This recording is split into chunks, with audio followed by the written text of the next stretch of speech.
You are now listening to Toni On One Radio, the talk show podcast station, bringing you Toni On One Podcast with open discussions, hot topics, as well as information, daily health, as well as your news report. All information and resources are based on the opinions of the host, unless otherwise noted.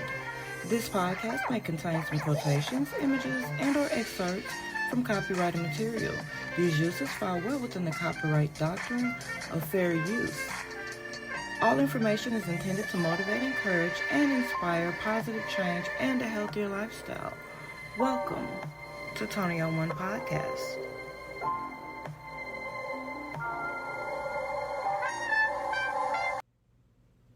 Thank you all for tuning in once again. Tonight we're going to be talking about the best and the worst places to live within the U.S. and how they kind of came to that conclusion, as well as parasites. Yes, in daily health we will be talking about parasites. That's a big one for our health. And of course, BS of the day. You know that's going to be a juicy one, y'all. Here we go. This is Daily Health.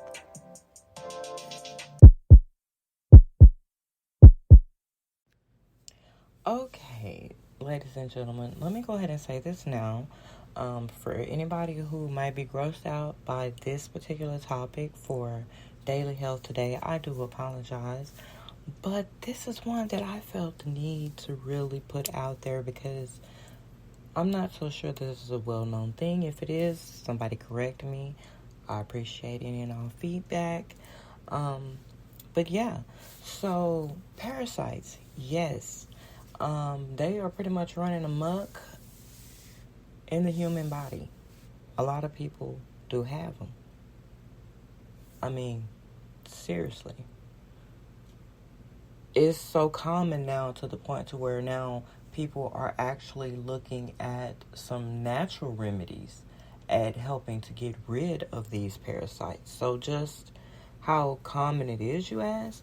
Well, of the 3,200 and counting species of parasites, over 1,000 of them or more can survive in the human body.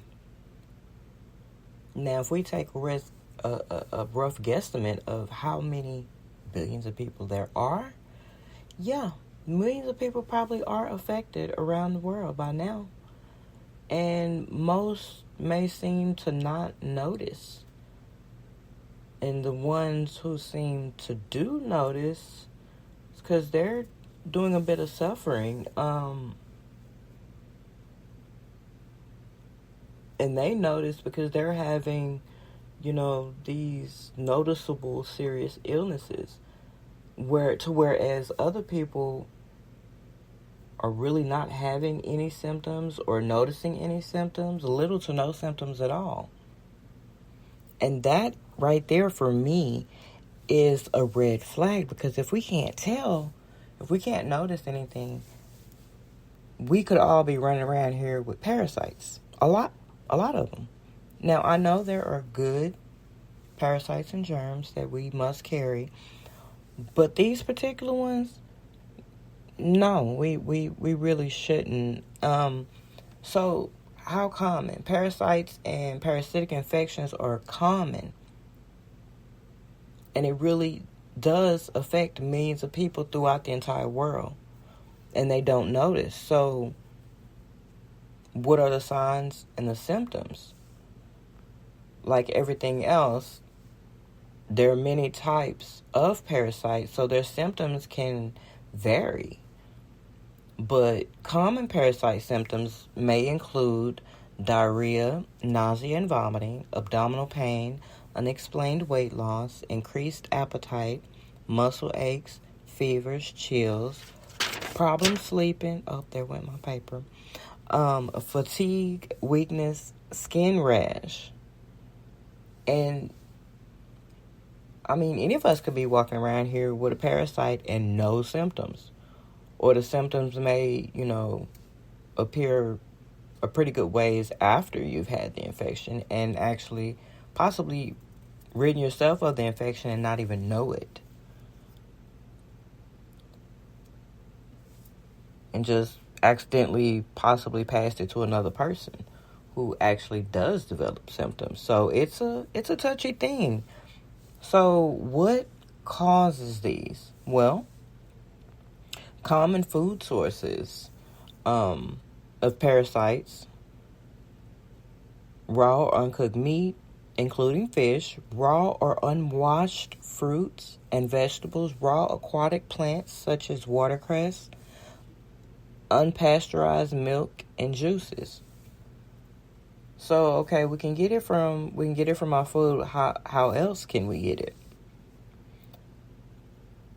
And common causes of parasitic infections include, but are not limited to, spending time in areas with known parasites, contaminated water, foods, soil, blood, or feces, of course, poop, not washing your hands before eating or drinking, washing or bathing infrequently, not very much, having a weak immune system, contaminated bug bites, and even sexual contact. So we really have to be on alert when it comes to our health, because these are things we really don't want to be having to deal with, but it looks like it's becoming a very common thing. So for all my listeners, I would really urge you to do a little research, take a little time. You're worth it. Your family's worth it to know. So how do you know if you have them? If you have symptoms of an infection, a healthcare professional may ask you questions. Something like, when did your symptoms start? Are your symptoms constant, or do they come and go? Do any friends or family members you spend time with have similar symptoms? Have you traveled recently? Do you live near wooded areas or areas with tall grass? They're going to ask all these different things. Some of these things they ask, during normal physical examinations. It's becoming a routine. So a lot of people, I feel, are going to, be able to get a handle on it if they do have it. So just to name a few of the types that you could get a hold to, that you don't want to be fucking with. Yeah. One is called flukes. The technical name is trematodes. Flukes are a type of flatworm. They can spread through contaminated water or aquatic animals, including snails, crabs, and fish. There are many different types of flukes, and they may infect your blood, urinary bladder, liver, lungs, intestines, and other organs. Now, everybody knows about this one, the tapeworm. This has been something that's been going on for a long time and well known, and people have had to deal with. The tapeworms, the technical term is cestodes. These are, of course, adult tapeworms, and they are long, flat worms that live in the intestines. They feed off of the nutrients that their host gets from eating food, and they spread by laying eggs in their host body. The eggs then leave the host body when the host poops. The eggs then spread through infected food and water or undercooked meat. I'm not sure how the hell our poop go from there to the undercooked water unless it is our water system, or possibly lack of, and however the system is, or whatever it is. Roundworms, nematodes. Roundworms are small parasites that live in your intestines. They spread from infected poop or soil. There are many different types of roundworms. Protozoans, and then we have amobia. I might be saying that wrong. Ciliatites, flagellates, sporozoans. All of them, I might have butchered all of them, but it is what it is. They're just some of the different types that you may come encounter with that you really don't want to. So that brings us back to the natural remedies. A lot of people are beginning to want to go organic and do remedies because if they don't want to take antibiotics and things like that, or even regular medications because of the side effects and things like that.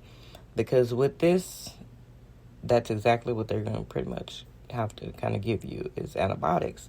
So for those who like to do things the natural way, there are some remedies that claim to help get rid of parasites, but there's not enough scientific evidence to support their effectiveness though. So I suggest you be very careful.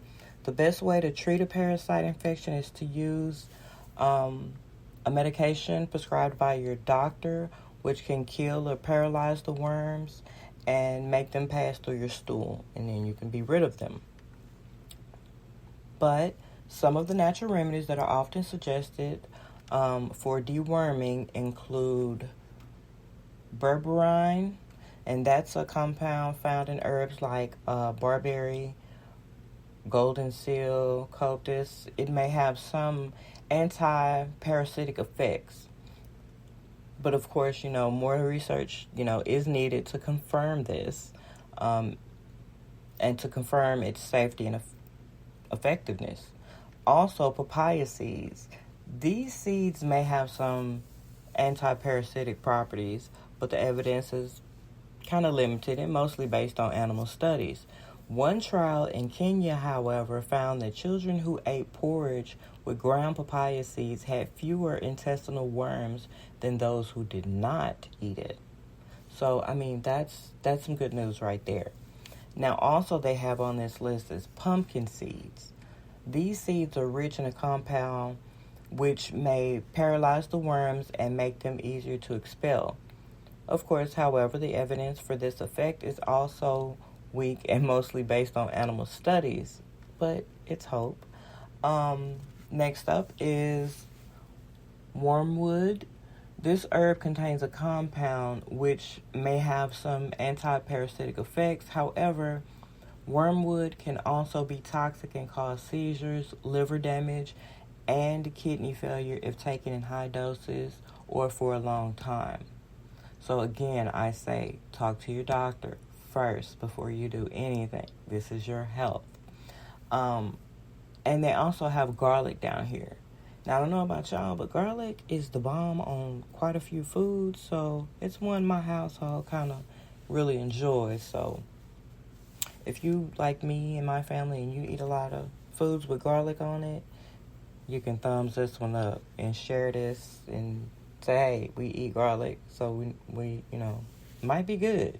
Garlic is known for its antimicrobial properties, and a lot of people, like myself, believe that it can kill or expel parasites.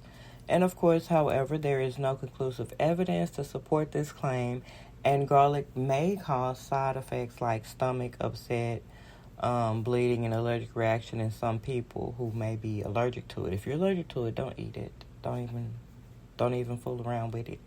Now, other natural remedies that are sometimes recommended includes anise, barberry, black walnut, clove oil, coconut oil, curcumin, curled mint, gold thread, golden seal, grapefruit seed extract, oregano oil, and Oregon grape.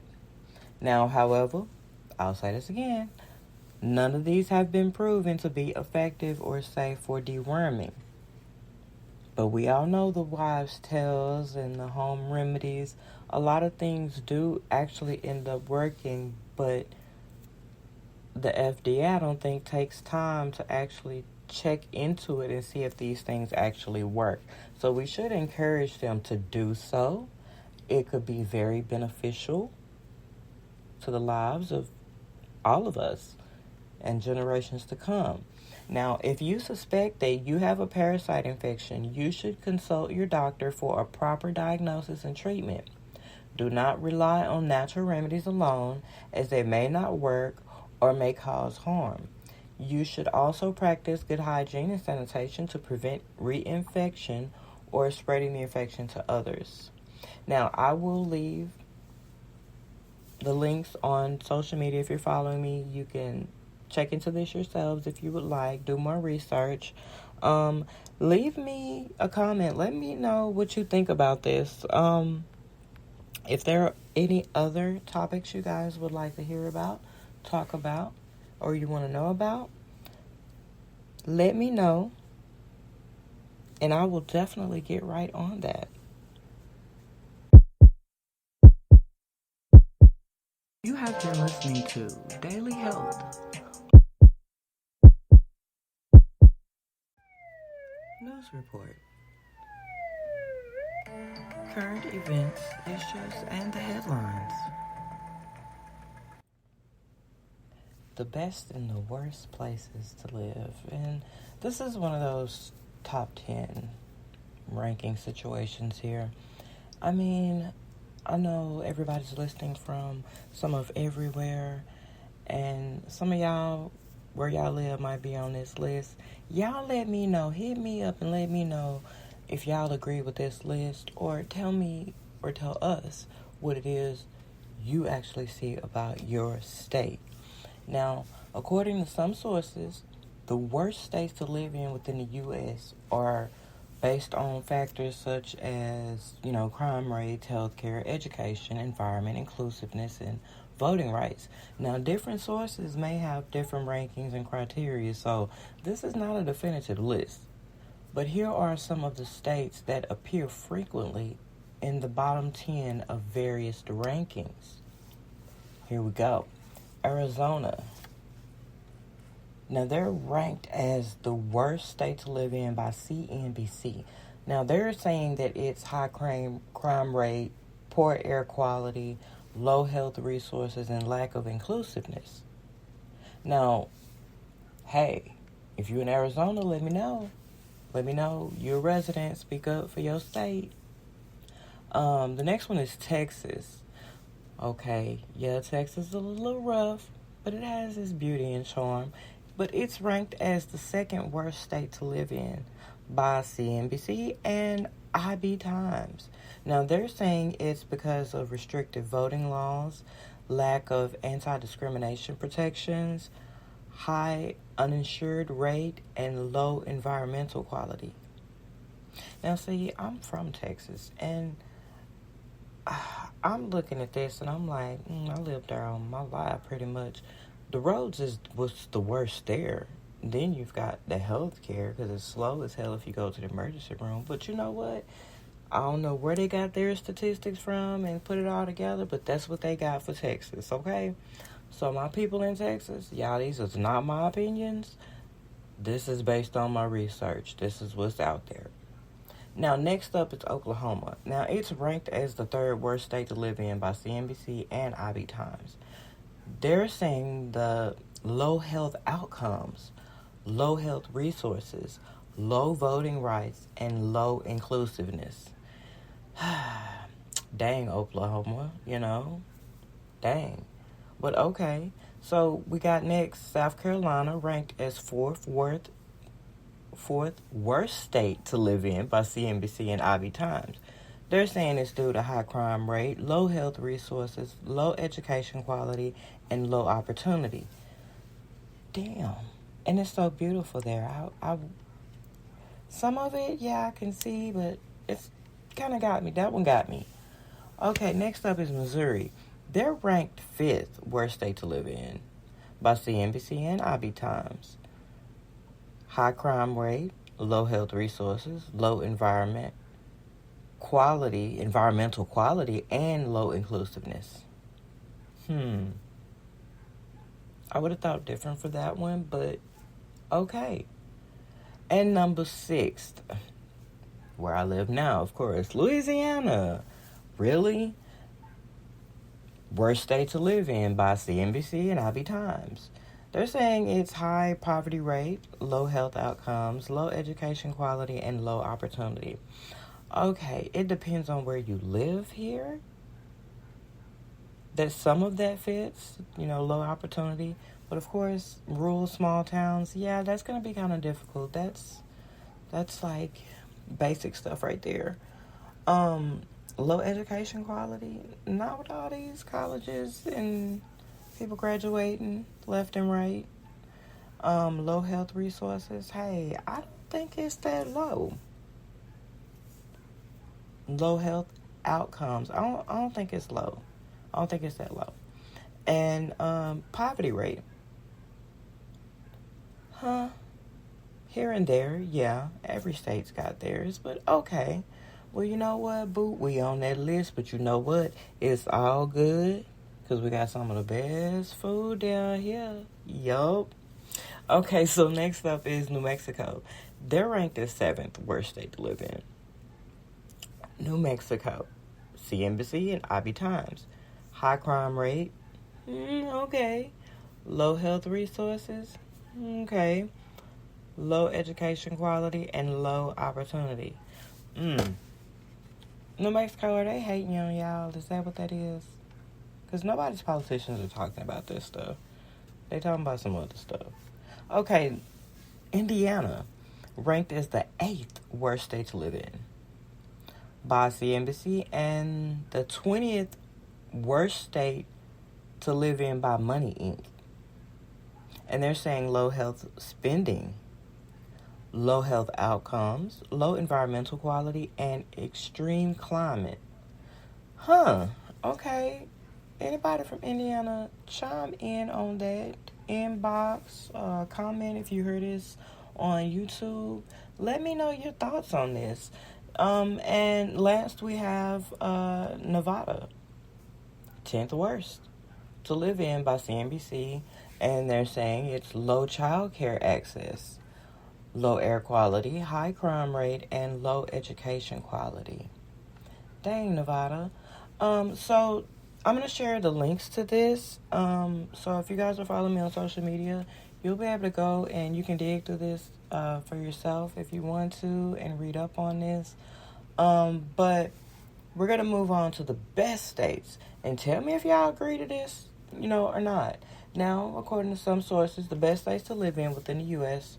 are based on the same factors we just talked about a while ago. And some have different rankings, so, it's not a definitive list. Here we go. New Hampshire, ranked as the best state to live in by U.S. News and Home Snacks. They're saying it's because low crime rate, high opportunity, high education quality, and high fiscal stability. Okay, New Hampshire. So everybody from New Hampshire, pat yourself on the back. Hey. I've never been able to say this right, even with teeth. But I'm going to say it. I'm going to butcher this, so if y'all from this place, don't hate me. Massachusetts. Yeah, that place. Y'all know what I'm trying to say. Hell.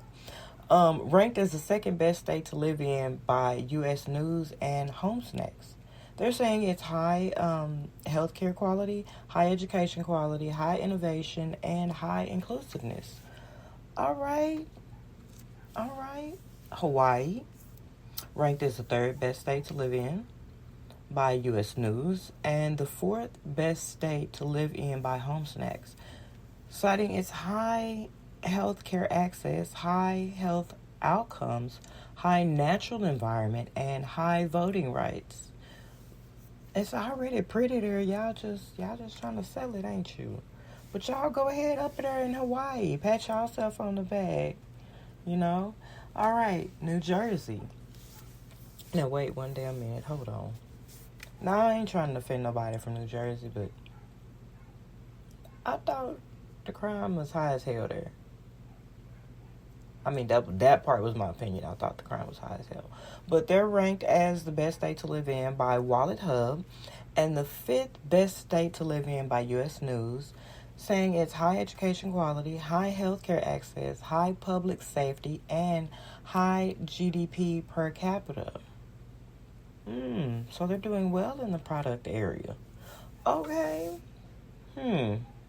Well, tell me something. Okay, New Jersey, stand up, take a bow if this is right, because I sure the hell thought y'all had a lot of crime too. But okay, good for y'all. Next up is Minnesota, ranked as the 5th best state to live in by U.S. News and the 6th best state to live in by Wallet Hub. Now, they're saying it's high healthcare quality, high opportunity, high infrastructure, and high natural environment. I'm liking the sound of this natural environment. I'm a country girl, so that sounds good to me. I don't know about y'all. And then we have Idaho, ranked as the third best state to live in by U.S. News and fourth best state to live in by World Atlas. Now, they're saying it's high fiscal stability, high economic growth, low crime rate, and low cost of living. That definitely sounds good. Okay, Idaho, take a bow. Yes, y'all doing it. Okay, next up is Wisconsin, ranked as the 8th best state to live in by U.S. News and the 7th best state to live in by World Atlas. And they're saying it's due to high healthcare access, high education quality, high natural environment, and high opportunity. Sounds good. Go on, Wisconsin. Okay. Connecticut, ranked as 6th best state to live in by Wallet Hub and 7th best state to live in by Home Snacks. And they're saying it's high healthcare quality, high education quality, high public safety, and high GDP, gross domestic product per capita. Okay, so y'all up on y'all products too. Okay, Connecticut, y'all take a bow. Rhode Island, now they're ranked 7th by Wallet Hub and 8th best state to live in by Home Snacks. They're saying high healthcare access, high education quality, low crime rate, and low poverty rate. Okay, Rhode Island, y'all get it. Virginia, okay, they're ranked 8th best state to live in by Home Snacks and 9th best state to live in by U.S. News. And they're citing its low unemployment rate, high education quality, high fiscal stability, and high inclusiveness. All right, Virginia. Okay. So I just need y'all to stay that way, and because y'all just had some mass shootings and whatnot. I mean, am I wrong? Somebody let me know. But yeah. Kudos to y'all. So how do they really just really say, it's just, that's what it is. It's good or bad. They go by the governance, and the economy, the healthcare, the education, the environment, the public safety, and opportunity. And hell, I can't argue with that. I cannot argue with that. If you didn't know, now you know. Now, the top 10 states with the most violent crime. Drum roll. Okay, we have District of Columbia, Alaska, New Mexico, Tennessee, Arkansas, Arizona, Louisiana, Missouri, South Carolina, South Dakota. Now, if you want to know more about those statistics, I'm going to drop those links as well on my social media. Comment, let me know what you think about that. If you're in one of those sites, do you feel like y'all should be on that list? Why or why not? Hit me up, let me know. I want to hear from everybody and see. Now, that one is according to the FBI's Uniform Crime Reports.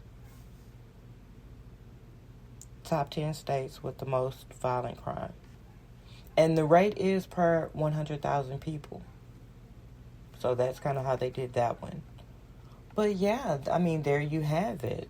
The best and the worst states to live in. Interesting, right?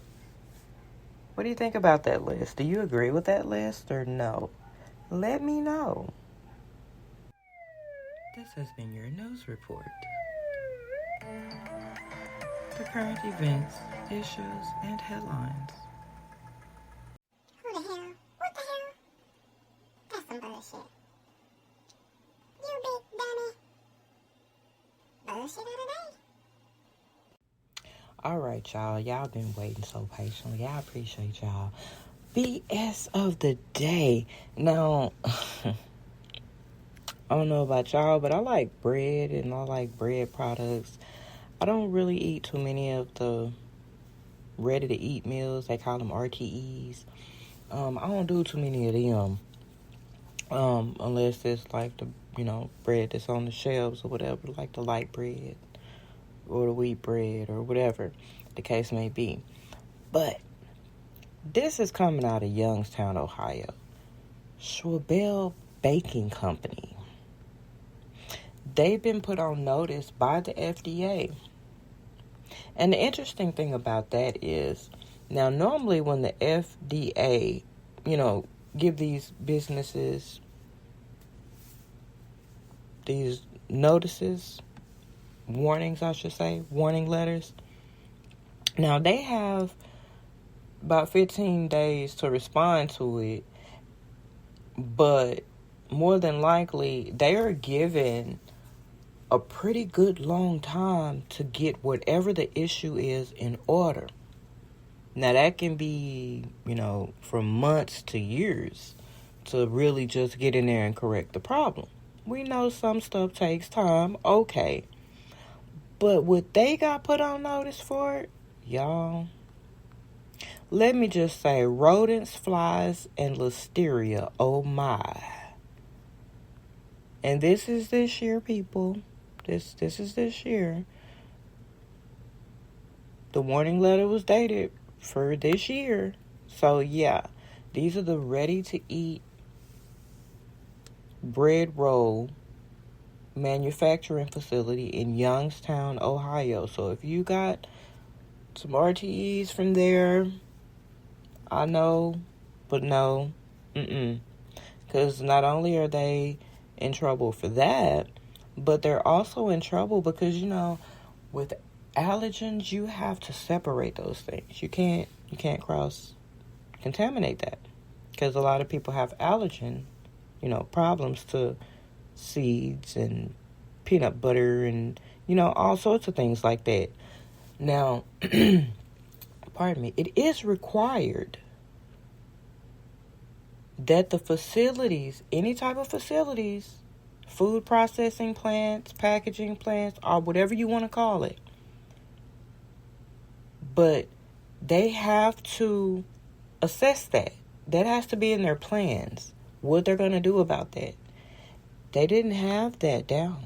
The facility's written hazard analysis for the buns did not consider allergen cross contact at all. Steps were their sesame seed buns and non-sesame seed buns are on a shared, basically cooling rack or table, whichever you want to call it. But they're put in the same place, and that can be something serious for somebody. I hope everybody has got their EpiPens for that one, because apparently they didn't get this stuff done in time. So they are in trouble. If you have any RTEs that come from that particular bakery, call that company. They have a hotline. Call that company. They've had meetings and everything else, and they didn't get it together in time. So, rodents, flies, and listeria. Oh my. Those are some things nobody wants to deal with, and you don't want that around your food. Like, that's some bullshit for real. That is some bullshit for real. Rats are nasty. Flies are nasty. They all carry germs. And, well, my opinion is that's where the listeria comes from. From the nastiness. And for them to be a company, that's a huge slip up. Because they're going to try to say it's a slip up. But we know, you know, I know that was some bullshit. And this has been the bullshit of the day. Y'all be careful when it comes to y'all food. Who the hell? What the hell? That's some bullshit. You big dummy. Bullshit of the day. You have been listening to Toni On One Podcast, brought to you by On One Radio, the talk show podcast station. Thank you for taking the time to listen to my talk show. I wish you the best, and don't allow anyone to fuck up your vibes. I've been your host, Toni Williams.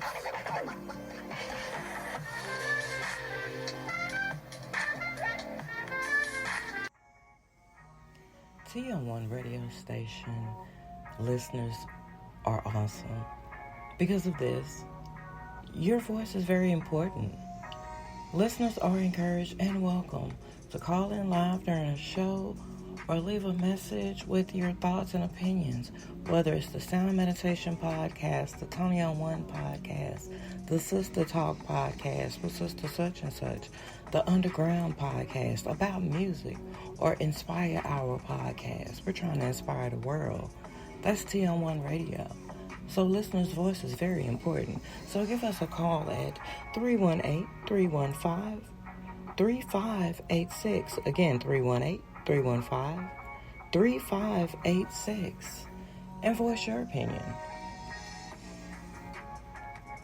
Hi guys, this is Toni On One. And I am here to tell you a little bit about my radio station. All shows are by Toni On One Radio, the talk show podcast station. Shows are available anytime for download, play on demand, and they're on most of your podcast sites and or apps. Subscribe and hit the notification bell on YouTube. The name over there is Toni On One, as well as like, follow, and share on social media. We're on one. So tune in for raw, uncut talk.